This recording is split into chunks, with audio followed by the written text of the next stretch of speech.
ಅಂತ ಎಲ್ಲರೂ ಗೆಸ್ಟ್ ಮಾಡೋದು ಸ್ವಲ್ಪ ಕಷ್ಟನೇ ಕಂಡುಹಿಡೀಲಿಕ್ಕೆ.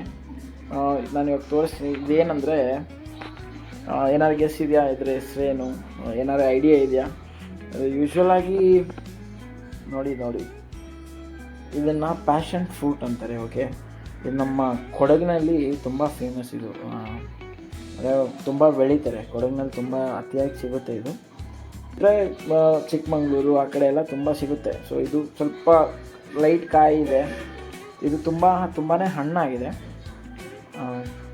ಇದು ಒಂಥರ ಹುಳಿಯಾಗಿರುತ್ತೆ. ಸ್ವಲ್ಪ ಶುಗರೆಲ್ಲ ಮಿಕ್ಸ್ ಮಾಡಿ ತಿನ್ನಲಿಕ್ಕೂ ತುಂಬ ಚೆಂದ. ನಾವು ಚಿಕ್ಕದ್ರಲ್ಲಿ ತುಂಬ ತಿಂತಿದ್ವಿ ಹಾಗೆಯೇ ಸಕ್ಕರೆ ಹಾಕ್ಕೊಂಡು. ನೋಡಿ ಇಷ್ಟೊಂದು ಇದು ನಮ್ಮ ಅತ್ತೆ ಕೂರ್ಗಿಂದ ಕೊಟ್ಟು ಕಳಿಸಿದ್ದಾರೆ. ಸೋಮಾರಪೇಟೆಯಿಂದ ತಂದಿದ್ದಾರೆ ಪಾಪ. ಇವತ್ತು ಜ್ಯೂಸ್ ಮಾಡೋಣ ಅಂತ.